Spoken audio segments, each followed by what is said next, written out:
चतुर्थः पाठः विद्यया भान्ति सद्गुणाः। विद्यया, विद्या से, भांति मतलब शोभित होते हैं, सजते हैं और अच्छे लगते हैं। सद्गुणाः यानी अच्छे गुण। तो जो सद्गुण होते हैं वो विद्या से और ज़्यादा शोभित होते हैं और ज़्यादा अच्छे लगते हैं। तो यहाँ पर एक राजा की कहानी है जो अपने बच्चों के बिना पढ़े लिखे होने की वजह से परेशान था और वो उनको एक विष्णु शर्मा नाम के पंडित के पास पढ़ने के लिए भेजता है। फिर अस्ति भागीरथी तीरे पाटलिपुत्र नामधेयम नगरम। भागीरथी के तीर पर यानी भागीरथी गंगा नदी को कहते हैं, तो गंगा नदी के किनारे पर पाटलिपुत्र नाम का एक नगर था। पाटलिपुत्र जिसको अभी पटना कहते हैं। तत्र सर्व स्वामी गुणोक्त, वहाँ पर सारे स्वामी के गुणों वाला यानी एक राजा में जो भी गुण होने चाहिए उन सब गुणों वाला सुदर्शनः नाम, सुदर्शन नाम का नरपति ही आसीत, राजा था। सह भूपति ही, उस भूपति ने, उस राजा ने एकदा एक बार पठ्यमानम पढ़े जाते हुए श्लोक द्वयम, दो श्लोक श्रुतवान सुने। तो सर्वस्वामी गुणोक्तः ये इस सुदर्शन राजा का विशेषण है। कैसा था वो? तो इसका प्रश्न निर्माण कीदृशः। भागीरथी तीरे, कहाँ पर? भागीरथी तीर पर। कुत्र? सुदर्शन राजा का नाम है इसलिए किम, नरपति भूपति एक दूसरे के सिनोनिम है। पठ्यमानम श्लोक द्वयम, पढ़े जाते हुए दो श्लोक। कैसे श्लोक थे? पढ़े जाते हुए। तो कीदृशम, इसका प्रश्न निर्माण। अब पहला श्लोक देखो। अनेक संशयोच्छेदी, संशय यानी डाउट्स, उच्छेदी यानी उनको खत्म करने वाला। अनेक संशयोच्छेदी, अनेक संशयों को, सारे डाउट्स को खत्म करने वाला। परोक्षार्थस्य दर्शकम, परोक्षार्थ का मतलब होता है जो क्लियरली हमारे सामने नहीं है। कुछ चीज़ें हमें बिल्कुल सामने दिख रही होती हैं, हमें समझ आती हैं, लेकिन कुछ चीज़ें जो हमारे सामने नहीं है, पास्ट की, फ्यूचर की है, या कुछ ऐसी चीज़ें जो हमें क्लियरली सामने नहीं दिख रही हैं, ऐसी चीज़ों को का दर्शकम, उनको दिखाने वाला। सर्वस्य लोचनम, सभी की आंख। शास्त्रम, कौन है? शास्त्र यानी नॉलेज। तो शास्त्र जो है वो अनेक संशयोच्छेदी, सारे डाउट्स को खत्म करने वाला। परोक्षार्थ से दर्शकम, जो चीज़ बिल्कुल क्लियरली सामने नहीं होती है ऐसी भी बातों को दिखाने वाला, समझाने वाला। और सर्वस्य लोचनम, सभी की आंख है। यस्य नास्त्यंधः एव, नास्त्यंधः यानी न अस्ति, यस्य न अस्ति जिसके नहीं है, यानी जिसके पास शास्त्र नहीं है। अंधा एव सह, वह कैसा है? अंधा है, वो एक अंधे की तरह है। तो शास्त्र ही हमारी या नॉलेज ही हमारी वो आंख है जिससे हमारे सारे डाउट्स क्लियर होते हैं और हमें जो चीज़ें सामने क्लियर नहीं हो वो भी दिख जाती हैं, समझ में आ जाती हैं। तो जिसके पास शास्त्र नहीं है, जिसने शास्त्र नहीं पढ़े हैं, जिसने नॉलेज नहीं गेन किया है, वो एक अंधे की तरह है। यौवनम, ये पहला श्लोक था। दूसरा श्लोक, यौवनम यानी यूथ। धन संपत्ति यानी बहुत सारा पैसा। प्रभुत्वम यानी पावर। अविवेकता, अविवेकता यानी नासमझी।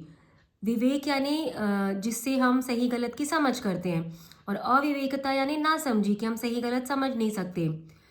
तो ये चार चीज़ें जो हैं, एक एकम अपि अनर्थ आए, इनमें से एक एक भी अनर्थ के लिए है। यानी किसी के पास अगर इसमें से एक भी है तो उससे कोई भी डिस्ट्रक्शन हो सकता है। किमु यत्र, क्या हो जहाँ, चतुष्टयम जहाँ पर चारों भी प्रेजेंट हो। तो अगर कोई यूथ है, यूथ में लोग गलतियाँ कर देते हैं कई बार। बहुत ज़्यादा पैसा हो तो भी वो लोग गलत काम कर सकते हैं, बहुत किसी के पास पावर हो तो वो गलत कर सकता है, और कोई नासमझ हो तो वो गलतियाँ कर सकता है। तो इनमें से एक एक चीज़ भी अनर्थ के लिए हो सकती है, गलत काम हो सकते हैं उनसे। जहाँ पे चारों हों, राजा के बेटे यंग भी हैं, राजा के बेटे तो बहुत पैसा भी है, राजा के बेटे हैं पावर भी है, और पढ़े लिखे हैं नहीं वो, तो अगर इनमें से एक भी चीज़ से अनर्थ हो सकता है तो राजा के बेटों के पास तो चारों चीज़ें हैं, तो वहाँ पर क्या हो सकता है? तो ये उसने श्लोक सुने राजा ने। तो ये श्लोक सुनकर उसे आत्मनः पुत्राणाम, अपने पुत्रों को, और कैसे पुत्रों की? अनधिगत शास्त्राणाम, जिन्होंने शास्त्रों का ज्ञान नहीं लिया है, जो जिनके पास शास्त्रों की नॉलेज नहीं है। नित्यम उन मार्ग गामी नाम, नित्य मैंने हमेशा, उन मार्ग यानी गलत रास्ते पर, गामी नाम जाने वाले पुत्रों की, अपने बिना शास्त्रों को पढ़े हुए हमेशा गलत रास्ते पर जाने वाले पुत्रों की आचारहीनतया, आचार से मतलब हमारा बिहेवियर, हमारा कंडक्ट, हीनता यानी जिसकी कमी हो, तो आचारहीनता से अपने जिनमें जो सही कंडक्ट नहीं करने वाले ऐसे लड़कों की आचारहीनता से उद्विग्न मनाहा, परेशान मन वाला, सह राजा, उस राजा ने अचिंतयत सोचा। तो अपने हमेशा गलत रास्तों पर जाने वाले बिना शास्त्रों को पढ़े हुए पुत्रों की आचारहीनता को देखकर, गलत बिहेवियर को देखकर परेशान मन वाले राजा ने सोचा, सहजात, फिर से एक श्लोक, उसने एक दो श्लोक सोचे हैं। सहजात वह होता है, यानी वह बॉर्न होता है, ये न जातेन, जिसके पैदा होने से, याति प्राप्त होता है, वंशः समुन्नतिम, वंश उन्नति को।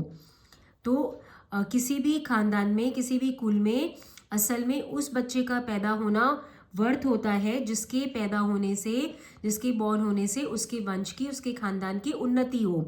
परिवर्तिनी संसारे, इस बदलते हुए संसार में, मृतः को व ना जायते, कौन मरता नहीं है और कौन पैदा नहीं होता है। तो इस संसार में कोई ना कोई मरता ही रहता है, बॉर्न होता ही रहता है, लेकिन उसी का जो पैदा होना है वो वर्थ होता है, वर्दी होता है, जिसके पैदा होने से उसके खानदान की उन्नति हो, उसके वंश की उन्नति हो। वरम एकः गुणी पुत्रः न च मूर्ख शतानि अपि, एक गुणी पुत्र श्रेष्ठ है और ना कि 100 मूर्ख बेटे। मूर्ख शतानि अपि, 100 मूर्ख बेटों से भी एक गुणी बेटा जो है वो श्रेष्ठ है। एकः चंद्रः तमः हंति, एकः ये शत्व संधि, चंद्रः ये विसर्ग स हो गया, सत्व संधि, और ये तमः जो है विसर्ग ओ हो गया है, ये उत्व संधि। एकः चंद्रः तमः हंति, एक चांद अंधेरे को खत्म करता है। न च तारा गणैहि अपि, और ना ही पूरा का पूरा तारा मंडल मिलके, तारे बहुत सारे होते हैं, चांद अकेला होता है, लेकिन एक अकेला चांद अंधेरे को खत्म कर सकता है, पूरे तारे मिलकर भी उस अंधेरे को खत्म नहीं कर सकते। यहाँ पे तमह शब्द को ध्यान रखना, तमस शब्द से बना है जो नपुंसकलिंग है, तो तमह उसका एक वचन है प्रथमा का, इसलिए प्रश्न निर्माण किम।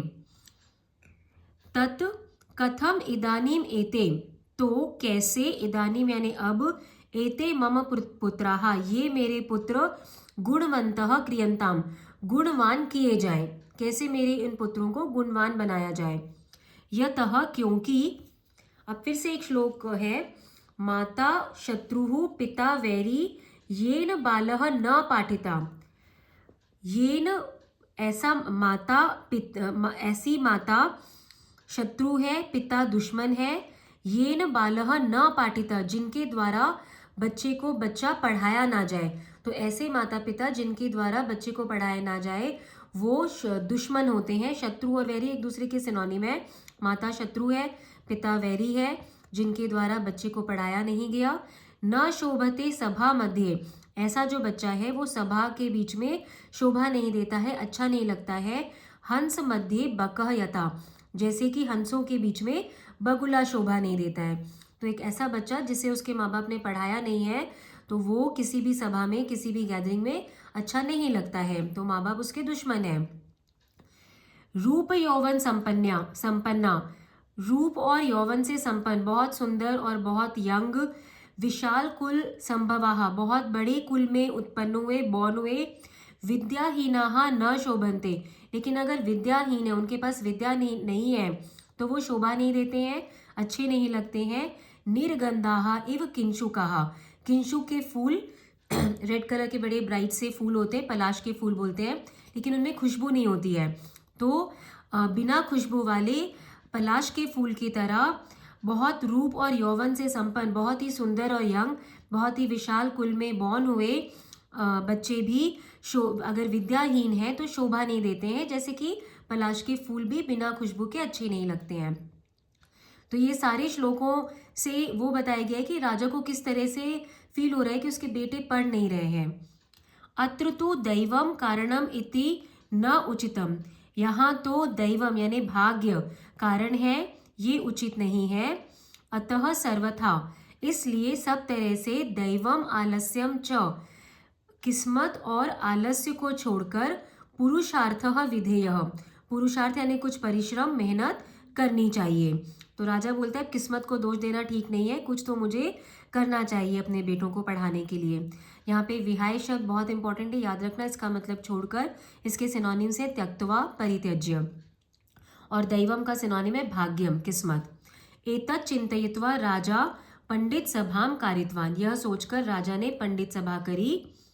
राजा अवदत, राजा ने बोला, भो पंडिताः, अरे पंडितों, श्रूयताम मम वचनम, मेरी बात सुनो। अस्ति कश्चित एवं भूतः विद्वान, है कोई ऐसा विद्वान, यह मम पुत्राणाम, जो मेरे नित्यम उन मार्गामिनाम, हमेशा गलत रास्तों पर जाने वाले, अनअधिगत शास्त्रीणाम, शास्त्रों को बिना पढ़े हुए, पुत्राणाम, पुत्रों को, इदानीम, अब, नीति शास्त्र उपदेशेन, नीति शास्त्र उपदेश से, पुनर्जन्म कारयितुम समर्थ, उनका पुनर्जन्म कराने में जो समर्थ है। तो ऐसा कोई विद्वान है जो मेरे गलत रास्ते पर जाने वाले, बिना पढ़े लिखे, शास्त्रों को बिना पढ़े इन बेटों का नीति शास्त्र का उपदेश देकर, उनको ज्ञान देकर इनका पुनर्जन्म करवा सके। अत्रांतरे, उसी समय पर, विष्णु शर्मा नामा महापंडित, विष्णु शर्मा नाम के एक महापंडित कैसे थे वो, सकल नीति शास्त्र तत्वज्ञ, पूरे नीति शास्त्र के तत्वों को जानने वाले। तो पूरे नीति शास्त्र के तत्वों को जानने वाले बहुत ही ज्ञानी विष्णु शर्मा नाम के महापंडित ने बृहस्पति ही एव अवदत, बृहस्पति की तरह बोला। बृहस्पति देवों के गुरु जो हैं उनको उनका नाम बृहस्पति है। तो बृहस्पति यानी देवों के गुरु की तरह उन विष्णु शर्मा ने बोला, देव, राजा को संबोधन किया है, महाकुल संभूता, महान कुल में पैदा हुए, बॉर्न हुए, एते राजपुत्राहा, ये राजपुत्र, तत्मया, तो मेरे द्वारा, नीतिम ग्राह्यतुम, नीति से यहाँ पे मतलब नॉलेज, उनको ग्राह्यतुम, उनको ग्रहण करवाना, शक्यन्ते, पॉसिबल है। तो वो बोलते हैं विष्णु शर्मा नाम के जो महापंडित हैं कि ये जो बच्चे हैं आपके, राजपुत्र हैं, महान कुल में संभव हुए हैं, मैं इन्हें पढ़ा सकता हूँ। अतः अहम, इसलिए मैं, षण मासाभ्यंतरे, 6 महीने के बाद, भवत पुत्रान, आपके पुत्रों को, नीति शास्त्र अभिज्ञान करिष्यामि, नीति शास्त्रों का ज्ञान वाला करवाऊंगा। बोलते 6 महीने बाद मैं आपके बेटों को नीति शास्त्र के ज्ञान वाला करवा दूंगा, मतलब उन्हें नीति शास्त्र का ज्ञान करवा दूंगा। राजा सविनयम पुनः अवदत, राजा ने बहुत ही हम्बली फिर से कहा, कह अत्र संदेह, यहाँ पे क्या डाउट है, कोई डाउट ही नहीं है इस बात में। कीटः अपि, कीड़ा भी, सुमनः संगात, फूलों के साथ, आरोहति, चढ़ता है, सताम शिरः, सज्जनों के सिर। तो कीड़ा भी जो है, जब कोई हार हम बड़े लोगों को, सज्जनों को पहनाते हैं, तो उस हार में फूलों के साथ साथ कुछ कीड़े भी होते हैं, तो उन फूलों के साथ साथ वो कीड़े भी उन सज्जनों के सिर पर चढ़ जाते हैं। अश्मा अपि, अश्मा यानी पत्थर, पत्थर भी, याति, प्राप्त करता है, देवत्वम, देवत्व यानी भगवान बन जाता है। महद भी, महान लोगों के द्वारा, सुप्रतिष्ठित, उसको पूरी प्रतिष्ठा की जाती है, पूजा पाठ किया जाता है। तो एक पत्थर भी जो है वो देवत्व पालित, देवत्व को प्राप्त कर लेता है। यानी जो हम मूर्तियों की पूजा करते हैं तो पत्थरों से बनी होती है, लेकिन महान लोग जो हैं उनकी प्रतिष्ठा करते हैं, उनको प्रॉपरली मंत्रोच्चार से उनको पवित्र करते हैं, तो वो पत्थर भी जो है भगवान बन जाते हैं। तो यहाँ पर देखो, सताम, ये भवताम के जैसा शब्द है, सत शब्द से बना है, तो इसका प्रश्न निर्माण केशाम। शिरह, शिरस शब्द से बना है, नपुंसकलिंग का एक वचन है, तो इसका भी प्रश्न निर्माण किम। षण मासाभ्यंतरे, 6 महीने के बाद में, कब, प्रश्न निर्माण कदा। अश्मा जो है इसका मतलब है पत्थर, सिनोनिम है पाषाणम, और अश्मा और अपी यहाँ पे संधि हुई है। अश्मा शब्द भले ही आ की मात्रा दिख रही है, बट अश्मन शब्द से बना है, तो उसका प्रथमा एक वचन है, तो इसका प्रश्न निर्माण है कह, ये पुल्लिंग का शब्द है, आ की मात्रा है लेकिन प्रथमा का एक वचन है, वो स्त्रीलिंग का शब्द नहीं है।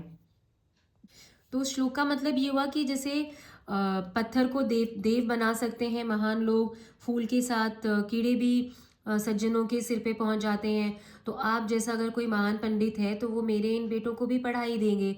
तो बोलते हैं तत् एतेषाम अस्मत् पुत्राणाम, तो इसलिए मेरे इन बेटों को नीति शास्त्र उपदेशाय, नीति शास्त्र के उपदेश के लिए भवन्तः प्रमाणम इति, आप ही प्रमाण है, आप ही प्रूफ है कि आप मेरे इन बेटों को भी पढ़ाई देंगे।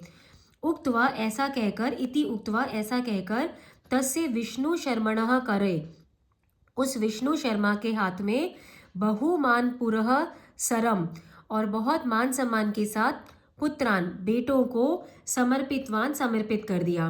तो राजा ने ये बोलकर कि आप इनको पढ़ा दोगे, इनको ज्ञानी बना दोगे, ऐसा कहकर उन्होंने अपने बेटों को उन विष्णु शर्मा को सौंप दिया। ततः विष्णु शर्मा, और फिर विष्णु शर्मा ने पशु पक्षी जंतूनाम, पशु पक्षी और जानवरों की मनोरंजक कथा भी, बहुत ही इंटरेस्टिंग कथाओं से, प्रेरणा प्रदा भी च कथा भी, मनोरंजका भी, प्रेरणा प्रदा भी च कथा भी, मनोरंजक और प्रेरणा प्रदान करने वाली, मोटिवेट करने वाली कथाओं से, कहानियों से, तान राजकुमारान शिक्षितवान, उन राजकुमारों को शिक्षित किया। एतासाम कथा नाम, इन्हीं कथाओं का संकलनम एव कलेक्शन ही हितोपदेशः नामकः ग्रंथ, हितोपदेश नाम के ग्रंथ प्रसिद्ध जातः, ग्रंथ के नाम से प्रसिद्ध हुआ। यहाँ पे कथा नाम जो है ये स्त्रीलिंग का षष्ठी बहुवचन है, इसलिए इसका प्रश्न निर्माण कासाम। तो उन्होंने पशु पक्षियों की कहानियां बनाई, और हर एक कहानी से कुछ ना कुछ एक कहानी इंटरेस्टिंग भी हो जाती है और इससे कुछ ना कुछ एक मॉरल भी मिलता, और ऐसे करके उन्होंने उन राजकुमारों को पढ़ाया। तो ये है विद्यया भांति सद्गुणाः। अगर चैप्टर समझ में आता है तो वीडियो को लाइक ज़रूर से करना।